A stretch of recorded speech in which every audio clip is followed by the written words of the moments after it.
Well, this was an unexpected coaster announcement.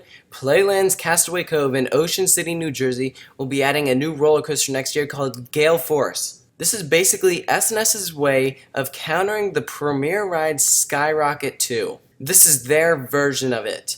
It's like they took their El Loco coaster and made it launched, made it full circuit, and it goes forwards and backwards, and it looks really cool. Now, if you remember, this model was announced earlier this past year or last year, so this is not an original layout. SNS came out with it and said, hey, we'll make this coaster for a park that wants it. And clearly Playland's Castaway Cove said, hey, we want this coaster. So let's get to the stats about it. GaleForce is 125 feet tall. It features a beyond vertical drop.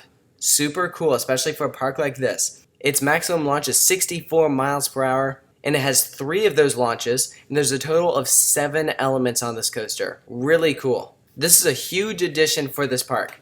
When I went there, I wasn't that impressed with it, and this was one of those parks that you kind of just stop by, and you don't need to spend that much time there. And honestly, I wasn't that crazy about it. I wasn't crazy about their coaster lineup either. They currently have a kiddie coaster and Python and the Flitzer, which I'll be talking about those 2 coasters later. The coasters weren't that great. And it seemed like your typical boardwalk park. It didn't seem like anything that you really need to go out of your way for. Well, now, I think that will change in 2016. This coaster absolutely is a great addition. It's going to give Morey's Piers a run for their money. Morey's Piers doesn't have a launch coaster. The closest launch coaster you're going to get is at Six Flags Great Adventure. And even speaking of other boardwalk parks, like Steel Pier, Casino Pier, Jenkinson's Boardwalk, Playland's Castaway Cove is now going to attract more people to their park because of this coaster. And people might choose to go to Playland's Castaway Cove as opposed to some of those other boardwalk parks in New Jersey. Now, I mentioned Python and Flitzer. You better get your last rides on them this year because GaleForce will be replacing them.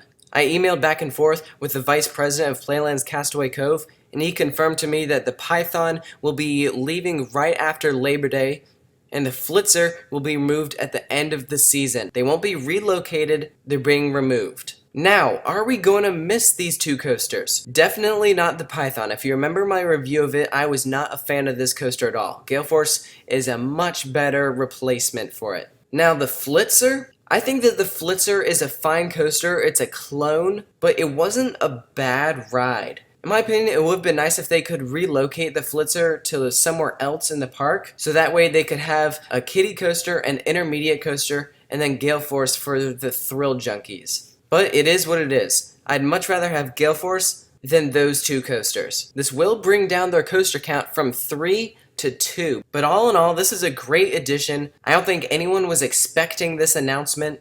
And I think that if you're anywhere in New Jersey or going to be on the Jersey coast, this park is now a must visit because of this coaster. This looks like a great coaster from SNS. And I think that if people ride GaleForce and like it, I think you'll be seeing other parks purchase this model by SNS. That wouldn't surprise me at all. Because right now this coaster will be original, but like Superman Ultimate Flight at Six Flags Discovery Kingdom, I think parks are going to look at it and want their own model of it. But if that happens a few years down the line, remember, Ocean City was the first one to receive this model, and I can't wait to hear the reviews of it.